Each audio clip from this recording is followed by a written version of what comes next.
guys, Otterpop here, and welcome to another Dan vs. review. This is going to be reviewing Season 1, Episode 5, Dan vs. the Animal Shelter. I finally remembered. This is actually the review for this particular episode, not the reaction, but the reaction is going to be in a link in the description down below, so go ahead and follow that. But unless you're actually here for the review, as it might turn out, then you've come to the right place. So let's go on with a very quick recap and then kind of a review of various aspects of the episode and the episode as a whole.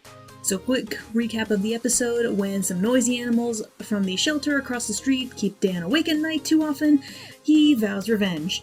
But he kind of has to deal with a Chris that he accidentally poisoned. Whoops. So I mean, there's an animal shelter across the street, which I actually remember had not really been mentioned, but I think it had like a brief cameo in the Wolfman episode. Like, for some reason, like I wasn't entirely sure, but I was almost positive that there was a brief cameo of that, and it turns out that there was, so hooray on me for actually being able to remember something. But I was already noticing some little things popping up here and there at the very start of the episode. Like, for one thing, Dan owns a bathrobe, which, again, it sounds weird that I'd be like a little nitpicky over that, but for some reason I just kind of am. Because, you know, Dan ended up putting on a bathrobe and some slippers on so we could go to the shelter across the street and tell the guy to, you know, shut up the animals. But I just kept on latching to the fact that Dan has a bathrobe. He doesn't seem like the kind of person who has a bathrobe, but he does. And I don't know why I'm questioning it, but I am. And then, of course, there's even more cartoon logic that I'm trying to logic, but I shouldn't be, but I am. When, you know, after the noise gets a little bit louder, Dan ends up getting some earplugs, and then suddenly you're hearing elephants instead of just friggin' dogs and maybe cats or something like that. I think there were cats at the shelter, but I primarily heard dogs because they're the noisiest anyways, but I hear elephants and I'm like, really? But I mean, if I really think about it, it's really the animal shelter's fault for setting up shop there in the first place. Like, you don't really set up an animal shelter, whether it's dogs, cats, or elephants, or any kind of animals. You don't really set up animal shelters in residential districts. You just don't.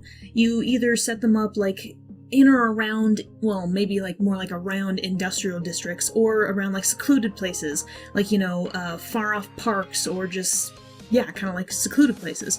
Like, my mom, she actually worked at a, She volunteered at an animal shelter that was on the edge of an industrial district, so there wasn't really any problems with any residents nearby, but it was a bit smaller and got upgraded to a much bigger spot in an area near a park. But that's what I mean, is that you don't put them near residential districts. You put them in other areas where noise volumes won't likely disturb anybody else, so yeah, sorry, that's on the animal shelter. I'm a little bit with Dan on this one. I mean, noisy animals can be problematic enough. My parents have this annoying shepherd mix a few doors down from where they live that will sometimes bark for like 2 hours straight. And I'm not talking about, like, you know, barking once every 15 minutes, you know, barking again. Like, constant barking every 2 minutes in the span of like an hour or 2 hours. And it's annoying, especially when it happens at night. So, I mean, I can understand the problems with noisy animals. I really don't deal with many myself. Even in the various places that I've lived in the past, I've never really had to deal a lot with noisy animals. Well, actually, for the longest time, I was quite a heavy sleeper, but nowadays I'm a lot of a lighter sleeper, but I still don't experience that problem very often. It's annoying, but I don't experience it often, luckily.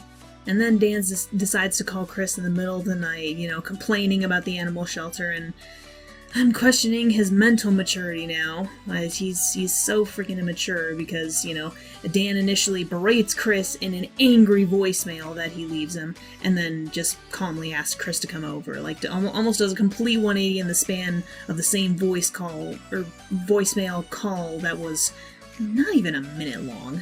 But after rewatching it, it kind of made me think a little bit. It made me think about, well, it kind of led me to believe that Dan may have a little bit of a dependence on Chris. I mean, I don't know if it should have been obvious to me right from the get-go, or if it's something I should have expected to see later on, but for some reason, like, watching that particular scene, it just kind of made me think about, maybe Dan has more of a dependence on Chris than I initially thought. I mean, I wasn't entirely sure. And, like, you know, not just for, you know, financial stuff, but because, you know, that's has been the case a couple times, but even emotionally. I wonder if there was some kind of emotional dependence. I already had commented a little bit on Chris and Dan's sort of pseudo-parent-child type relationship. So, I mean, I could be partially right, I didn't know. Clearly, they'd known each other for quite a long time. Apparently, Chris has a unique enough knock that Dan can tell, and apparently through said unique knock, Dan can also tell when Chris has clipped his nails. And it's like, you're observant enough to know that, and, I mean, you've known or paid attention enough to Chris that well? It seems a little bit in direct conflict with how Dan's personality or his perception of friendships has been portrayed so far. So, it seemed kind of weird, or maybe it was just a little, like, funny, interesting thing that the creators wanted to kind of throw into the episode, which isn't completely unheard of, especially for cartoon shows like this.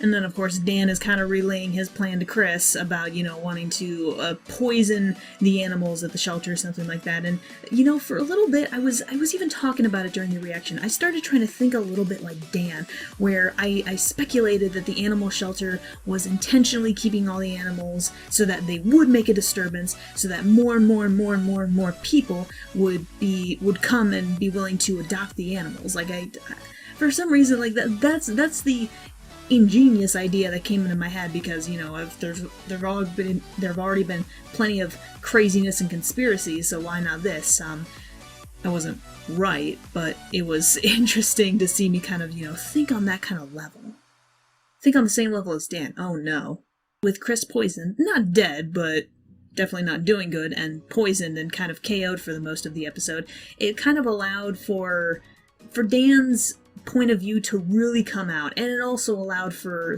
some new interactions between Dan and Elise that we hadn't yet seen. Whereas in a couple of previous episodes they were kind of in agreement with one another and working together, here was basically the exact opposite. Elise was super pissed with Dan, and I mean, I can't blame her. Like, Dan poisoned her husband, probably to near death. I would be mad. I would be angry. I'd be wanting to potentially kill somebody with a knife. That sounds bad. But of course, they were having an argument while Chris was in the hospital, and Elise was being, she was threatening Dan, and she was being super mad, and Dan just seemed a little bit nonchalant about the situation, or like I forget what the opposite of overblown was, but that's basically how it was. And a little bit during their conversation, for some reason I was just a little bit hyper-focused onto the beeping rate of the heart monitor that was monitoring Chris. I was noticing that it kind of, started speeding up just a little bit or slowing down, and I'm like, well, why is that happening? Well, the beeping rate was changing when there was dialogue with the characters, and then it was changing to something else when there was no dialogue with the characters. Again, I don't know why I was so hyper-focused on that, because I thought, ooh, maybe the creators put a little bit of something like, they intentionally tried to slow down his heartbeat a little bit as time went on or something like that, but no, it was just me looking too much into things. Surprise.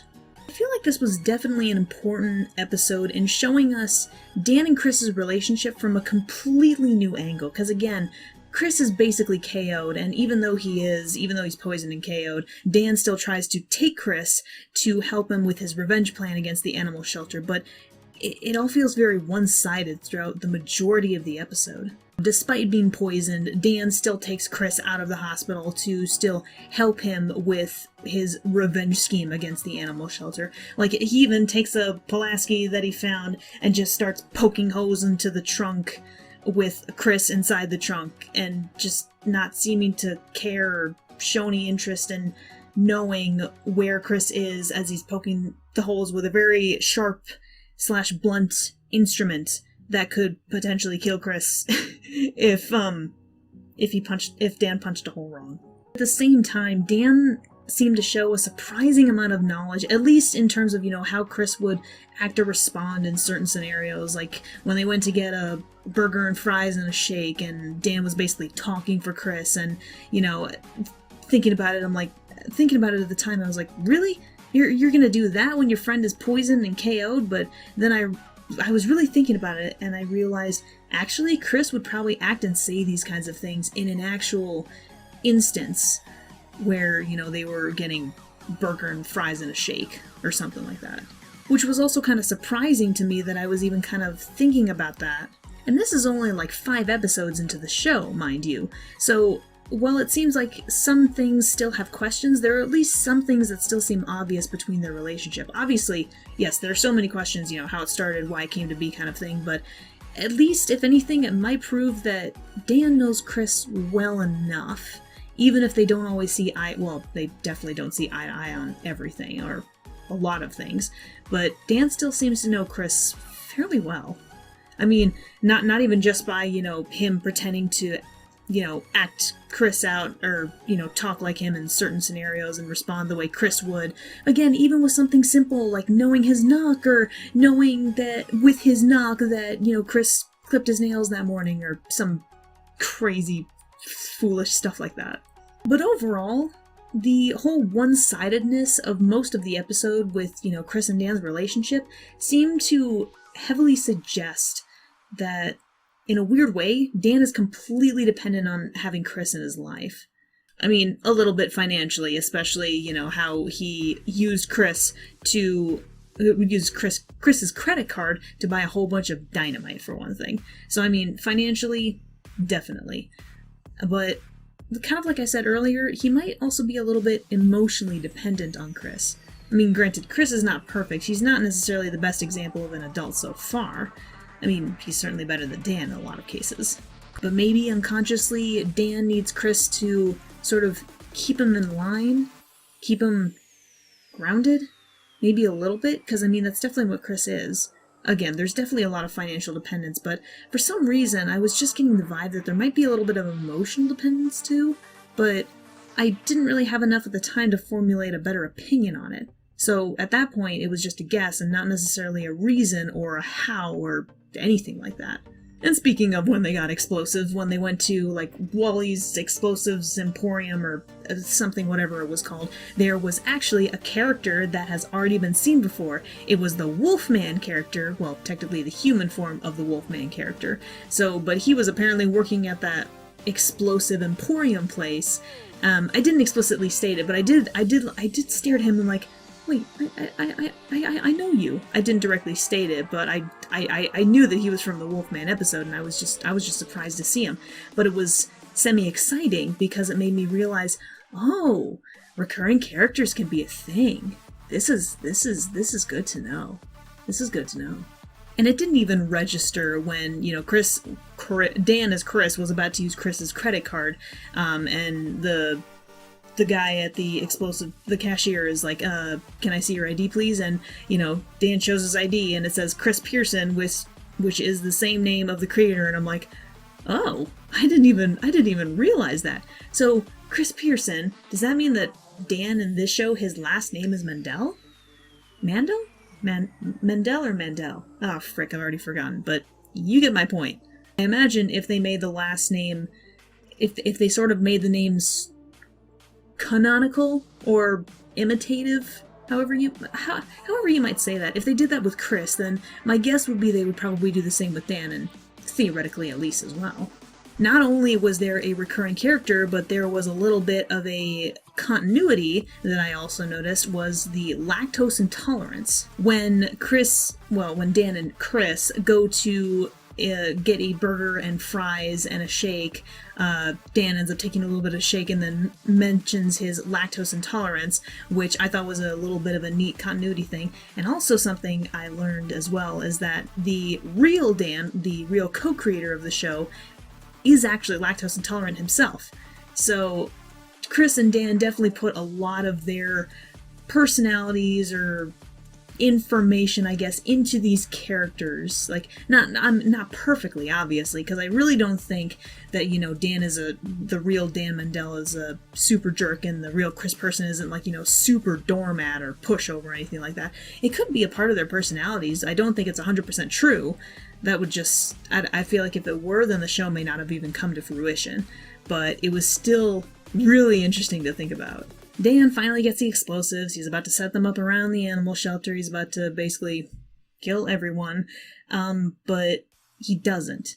And the fact completely surprised me that Dan would not only let the dogs and all the dogs and the cats in the shelter go, and turns out there was an elephant in the shelter as well, hence the elephant trumpet at the beginning of the episode. not only does he let them go, but he adopts an animal. It's a cute little kitty cat with some scruffy fur and a scratchy meow. He even named the cat immediately. He named the cat Mumbles, and then just started calling the cat Mr. Mumbles too, and I'm like, oh, what a cute cat! And by that point I'm like, okay, well I know recurring characters are a thing, and I even said during the reaction, I would be opposed to seeing Mr. Mumbles again, because he's cute. He's really cute. So, you know, pretty pleased with a strawberry on top, can we see him again? I definitely wouldn't be opposed to it. I just hope that Dan doesn't really ever get mad in the future by Mr. Mumble, or at least because, you know, Mr. Mumbles did scratch him at the very end of the episode, getting surprised by a new gun range that's in place of the animal shelter. Mr. Mumbles got frightened and kind of scratched him up, so A, I'm hoping Mr. Mumbles didn't run away at that point, and B, I'm hoping that Dan would never get mad at Mr. Mumbles, because, I mean, cats get startled. When they get startled, they do stuff that they might regret.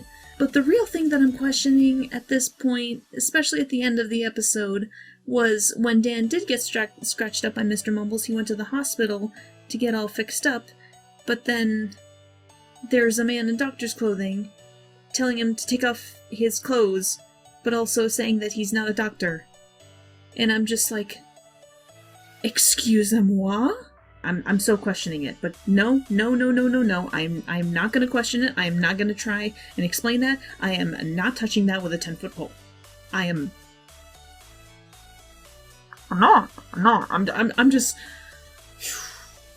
I guess the biggest thing is that I was just surprised that something like that would even be in a kid's show at all, because that has some pretty interesting implications. That one little scene has some interesting implications behind it. Ones that I am not going to discuss in the slightest. Overall, I do kind of feel a little bit bad for Dan, because there was an animal shelter right across the street. They were making all kinds of noise, and I mean, eventually there's going to be a gun range as well. That's another kind of business you probably don't want to have anywhere near a residential district. You just don't. I've been to one of those. It's gonna be loud. You need like those special headphones or the earplugs, because those places can be loud. I can't imagine what having one of those in a residential district would be. But I couldn't help but feel bad for Dan that those businesses were even located there for as long as they were. Well, the animal shelter at least. And that's just bad business. That's just really bad business. But you know, there have been plenty of animals that I've met in the past who weren't all that noisy. Like, my family, we had a dog when, you know, I think I was just like 8 or 9 years old, and had him for about 10 years. His name was Odie, and he was a Brittany Spaniel. He was cute. He was a big boy, too. Most male Brittany's are around, like, you know, 45-ish pounds, and he was, like, about 55. Like, he wasn't obese or anything like that. He was just super tall. His shoulders were a lot taller than most Brittany's. But he was such a good boy. He, like, never barked. At least not indoors. He would bark sometimes outside if he's maybe saw a squirrel or something like that, but indoors he almost never barked, and if he did, it was maybe like once or twice in the span of a single night, at most even. But he was such a good boy. I miss him. But, I mean, not all animals are bad. My sister and I, we have a bunch of pets in our apartment. We don't have any dogs, and dogs usually tend to be the loudest, but not always. Like, my ball python doesn't make any noise, and my sister's leopard geckos don't really make any noise, but we have 2 cats who do make noise, but it's not really loud enough to be what anyone might consider a noisy disturbance. This episode just has a couple of big things. First off, it's just bad business to have an animal shelter in a residential district. Secondly, if you're gonna get or adopt an animal, make sure you know where they came from, because it can be a little tricky to tell sometimes. And third, Mr. Mumbles better come back, because that is just too good and cute of a character not to bring back. And that's all I have to say about that. Well, and I suppose there are well, kind of big questions about, you know, the relationship that Dan and Chris have with one another. Again, I still think that Dan is fairly dependent on Chris in a multitude of ways. I just need a little bit... I'm a scientist. I need more information before I can start making any solid conclusions on stuff like this. But I'm pretty sure I'm right. I just need to figure out the why and the how of it. I mean, it could have something to do with his childhood. We know, there's the implication that his parents were not very smart or responsible when Dan was younger, so I mean, yeah, you never know, that could be part of it, but I just need more raw data before I can really start to process and put together information on maybe why this is happening, and I suppose kind of how it's happening as well, and, well, or if I'm right or wrong to begin with. Anyways, sorry for that review being a little bit longer than some of the others, but you know what? That is absolutely okay. So, thank you all for watching. I hope you guys have enjoyed this review and reaction. I certainly did. Mr. Mumbles better come back. And as usual, until the next video, guys, check you laters.